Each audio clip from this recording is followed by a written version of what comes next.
In Gisław Baczynski's painting, The Trumpeter, a skeletal figure stands in a desolate twilight.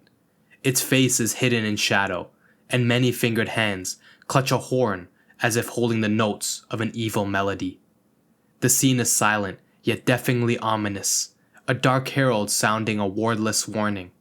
This unsettling image sets our mood. Something eerie has arrived, a discordant fanfare echoing in the distance. In the dim canvas sky, you can almost feel the vibrations of a horn you cannot hear, announcing an end or a beginning we do not fully grasp. Now picture a different scene. Early morning darkness, your face lit by the pale glow of a phone screen. You swipe, and an ad pops up for exactly the thing you were idly thinking about yesterday. The next post perfectly mirrors your current mood. The music playing hits just right, as if it knows your taste by heart. It feels almost superficial, almost like the trumpet call of a digital phantom. But it isn't magic or telepathy, it's just the algorithm. And it knows you well enough that it's unsettling. There's a quiet horror in realizing that the invisible orchestration of code, seems to know your desires, your habits, your very mind, and perhaps better than you know yourself. Once there was mystery in what we might like or who we might become. We wandered through bookstores, radio stations, or the world at large, stumbling on surprises. Now the wandering has ended. The algorithm has already been there, laying out the path with uncanny predictions. It recommends the next song, the next show, the next product, often before we even feel our own hunger for them.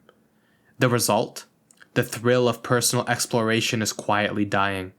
Our digital feeds filter out anything unexpected or challenging until life becomes a loop of the familiar. The more the algorithm understands you, the fewer chances you get to surprise yourself. Serendipity is suffocated by certainty. What used to be unknown territory, a strange new idea, an unfamiliar melody, a dissenting opinion, is now rarely encountered unless the algorithm calculates that we're ready to receive it. In this new era, prediction has replaced discovery.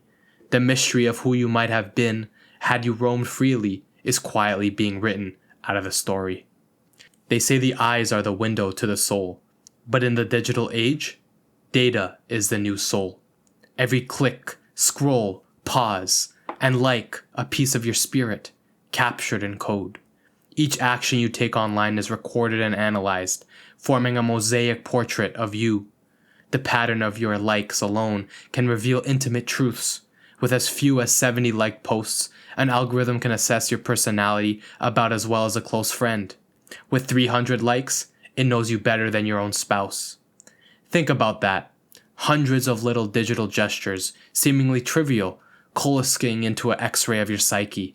In fact, these algorithms can peer so deeply that they sometimes infer what even you have not openly admitted, detecting signs of depression, habits like drug use, even life events, all from the trails of data you left behind. Every search query, every lingering hover on a photo, feeds this mirror to your unconscious. What you desire, what you fear, what keeps you awake at 2 a.m., it's all there in the log files. In the past, one's inner life was private, mysterious, perhaps known only through introspection or confession. Now, our unconscious writes itself in clicks and timestamps, and the machine reads it without judgment or mercy. Our data doubled. This digital soul floats behind us, knowable to anyone or anything with the power to parse it. So are your desires truly yours, or are they carefully planted seeds, nurtured by algorithms in the fertile soil of your attention? In this age, our wants can be sculpted as easily as our playlists. The algorithms notices you binge watch cooking videos, so it slips in an ad for a gourmet knife set. Suddenly, you need it. You scroll through Instagram and find yourself conveying a lifestyle that the algorithm has decided is for you. Bit by bit, what you want, and even who you think you can be, subtly engineered. This is algorithmic nudging at its most insidious. You are gently pushed towards certain products, certain ideas of beauty or success, certain versions of yourself. Studies have shown that advertisements tailored to your personality type are startlingly effective. When an ad truly speaks to your known traits, you're far more likely to be seduced into buying it. The result is a hall of mirrors for the ego. You imagine you're expressing your authentic self as you pursue the things you like, yet those likes were spoon-fed to you all along. Over time, we become in a sense a curated person. We can be steered into a version of ourselves that's less about who we really are and more about what we've been taught to want. It's an illusion of choice.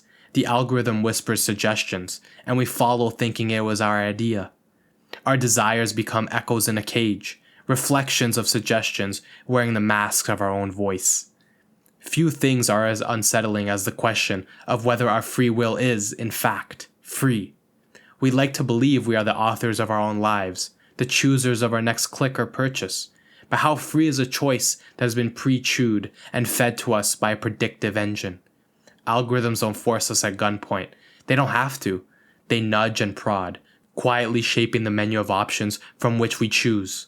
Like a master puppeteer with invisible strings, the system figures out exactly which emotional buttons to press to keep us engaged and compliant. Social platforms have entire teams of behavioral scientists devoted to this art, studying cognitive biases, testing variable rewards, learning how to hook your attention and never let it go. We scroll endlessly, often not because we decided to, but because we were designed to. It happens in tiny increments. A suggested video here, an autoplay there, a notification time just right. Subtle manipulations that guide our behavior while letting us maintain the comforting illusion of control. But if our feeds shape what we see, influence what we feel, even nudge what we believe, then the unsettling question looms. Are we still choosing at all? Or are we passengers in our own lives, following a path laid out by a mindless, calculating guide? The realization that we have been shaped and steered without even realizing it sends a chill down the spine. It's like waking from a dream only to discover someone else was dreaming for you. The algorithm holds up a mirror, but it is only a one-way mirror, reflecting you back to yourself while quietly imprisoning you within the confines of your own preferences. At first, it feels comforting to see only the familiar. The mirror shows you content that aligns with your taste, news that echoes your beliefs, people who share your worldview. In that reflection, you recognize yourself and feel affirmed. But step back, and you notice that the mirror is surrounded by walls. Personalization becomes isolation. You have been ensnared in what some call a filter bubble, a personalized prison of endless confirmation. Inside this cell, every view you see out the window is just another angle of you, your opinions, your biases, your life, on repeat. The algorithm isn't malevolent. It's simply optimized to keep you engaged, and nothing hooks you more than you. So it keeps feeding you, until you can't see anything else. It sings back to you in your own voice, like digital echo of your desires bouncing off the walls of a chamber you didn't realize you were trapped in. The longer we stay, the more those walls close in, reducing the world to a narrow tunnel of sameness. In this eerie quiet, the algorithm's mirror shows a flattering picture. Look, everything agrees with you, even as the cage locks tight around our curiosity. We are both the prisoner and the guard, comforted by our own reflection even as it limits us. The mirror shows us what we want to see. The prison ensures we see nothing else.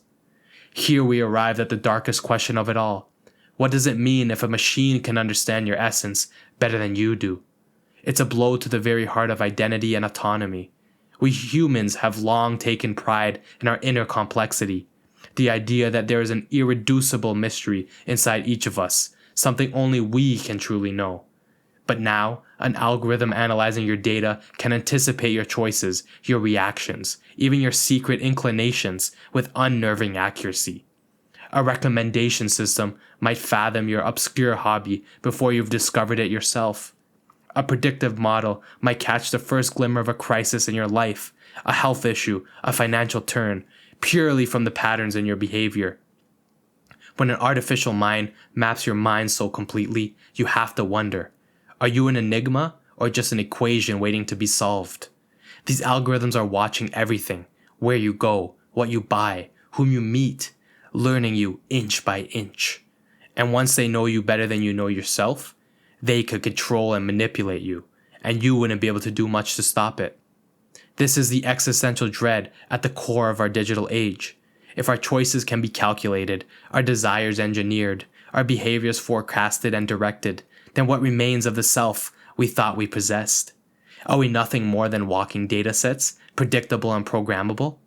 The philosophical ground shifts beneath our feet. We face a crisis of self-understanding. The mirror that big data holds up to us not only reflects our image, it penetrates it. It shows that perhaps the ghost in the machine was just a set of statistics all along.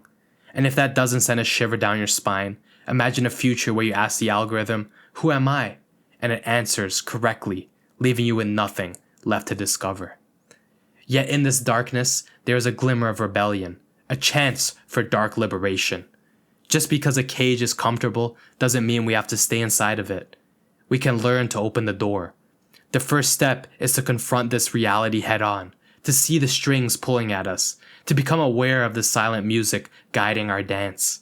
With awareness comes the power to resist, to misbehave in the eyes of the algorithm, embrace unpredictability, deliberately seek out the unfamiliar song, the opposing viewpoint, the path not recommended. Cherish ambiguity and the unknown in yourself. Let there be concerns of your soul that data cannot quantify. We are not fixed data points in some formula. We are alive, messy, volatile.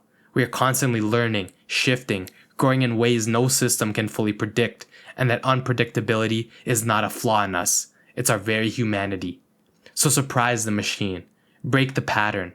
If the algorithm thinks it's got you all figured out, prove it wrong by being wrong sometimes, by wanting something unexpected, by refusing to be only what your past behavior says you will be. In doing so, you reclaim a measure of your free will from its tightening grip. In the eerie glow of this technological age, reclaim your right to be an enigma. Let the algorithm map the lines of your face. It will never fully chart the expanses of your mind. Yet, the algorithm knows a million things about you, your habits, your preferences, your vulnerabilities, but it does not possess your soul of contradiction. Only you do. In the end, the algorithm might know what you liked yesterday, but only you get to decide who you will be tomorrow. There is a freedom in that realization, a kind of defiant hope. It is a liberation born from darkness, the understanding that in a world trying to predict and control our every move, simply to be unpredictable, to retain our mystery, is a radical act of self-ownership. And in that act, we keep alive the most human spark of all.